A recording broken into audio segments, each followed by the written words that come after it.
So what's up guys? So samahan nyo nga ako ngayon, a day in my life as a marine engineering student. So ngayon nga ay ang aming shift familiarization na 7 days. So ito nga ang aming first day at ihahatid nga ako nila mama at papa at ni kuya dyan. At kasi ang call time namin dyan is 2 AM kaya maaga kaming pupunta ng school dyan. Pagdating nga namin ng school dyan is madami na nga naghihintay na mga estudyante. At kasama rin yung mga magulang nila dyan at hinatid nga sila. At habang hindi pa nga bukas yung school namin at para makapasok kami is nagkwentuhan nga muna kami dyan nila mama at papa.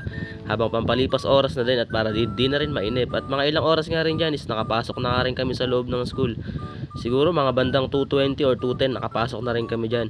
At pagpasok namin sa loob is dumiretso agad kami sa gym at doon na kami nag-assembly para mag-start na yung checking at verification ng mga pangalan namin na sasama sa shift fam. Bali 200 slot nga pala dyan yung pinuno namin para makumpleto kami lahat na sasama sa shift familiarization. Bali 3rd year student na nga pala kami kaya isa to sa training namin at isa to sa mga kailangan para makagraduate kami para hindi ma-delay yung graduate namin. At pinapila na nga kami dyan at pinaghiwalay nga dyan yung marine transportation at marine engineering. At syempre, for checking, i-check muna yung mga bag namin kung may mga dala ba kaming vape or mga extension. Kasi isa yun sa mga pinagbabawal na dalhin sa barko. At after this, binigay na rin nga yung t-shirt namin ng shift familiarization. At pagkatapos nga ibigay is dumating na nga rin yung bus dyan at pinasakay at pinapila na rin kami at inayos na rin yung mga gamit namin. At pagkasakay nga namin ng bus yan is binilang nga kami dyan kung kumpleto na ba yung sakay ng bus. At mga ilang minuto din is umalis na rin kami dyan at inabot na nga kami ng umaga sa daan. At gutom na nga rin kami dyan kasi wala kaming umagahan kaya buti na lang nag-stop over kami para kumain. Pagkakain nga namin dyan is bumiyahe na kami ulit at nakarating na nga kami dyan sa port ng Togo sa Manila. At binigay na nga rin yung unang ticket namin dyan na to Manila to Cebu. At ang unang destination kasi namin dyan is Cebu. Habang naghihintay nga kami dyan ng aming departure, nag-live muna dyan si Jerome. Siya nga pala yung Barbie ng Kapimpin.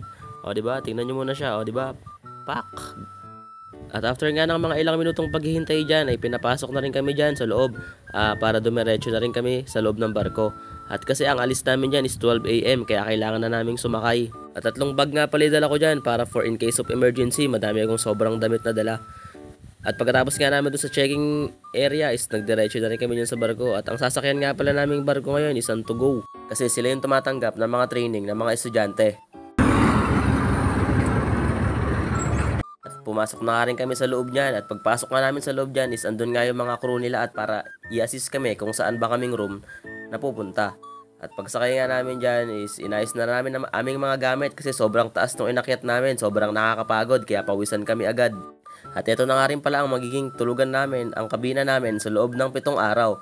Kaya inayos ko na rin agad dyan ang aking mga gamit para hindi mahirap kunin at di mahirap bunutin pag kailangan. At after nga namin ayusin dyan yung mga gamit namin is pinapila na rin kami agad dyan para kumain ng tanghalian. At ang tanghalian pala nga namin dito sa barko is 10 AM kaya sobrang aga kaya pumila na rin kami agad. At sobrang haba na nga agad ng pila. At sa Island Fiesta nga pala yung kainan namin dito at doon kami sama-samang kakain at pipila.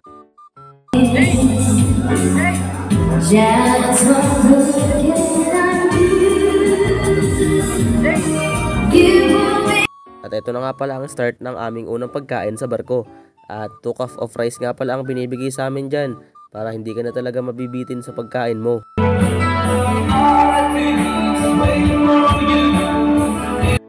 At after nga namin kumain dyan is wala pa kaming duty dyan kasi first day namin kaya umakyat muna kami dyan.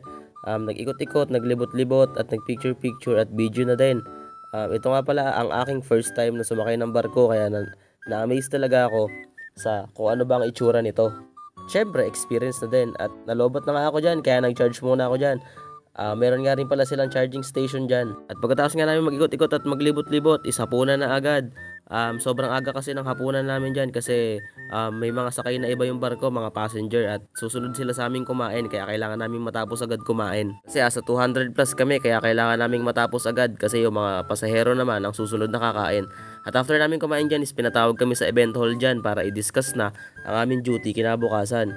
At dahil sobrang init nga sa loob ng event hall kasi hindi nabuhay agad yung aircon, pinalipat na lang kami doon sa deck para pagmitingan ang aming mga duty at para i-distribute na rin ang mga ID at mga t-shirt na gagamitin namin sa duty namin. Pinaghiwalay na nga rin kami dyang mga marine engineering at mga marine transportation para mabilis i-discuss ang mga kailangan at rules and regulation namin dito sa barko. At after nga namin dyan ma-briefing at ma-assign sa aming mga groupings kinabukasan is nagpahinga na rin kami dyan at kasi maaga pa ang duty namin kinabukasan. Kaya nagpunta na rin kami agad sa aming mga kabina. At yun lang for today's video. See you to my next vlog. Bye-bye!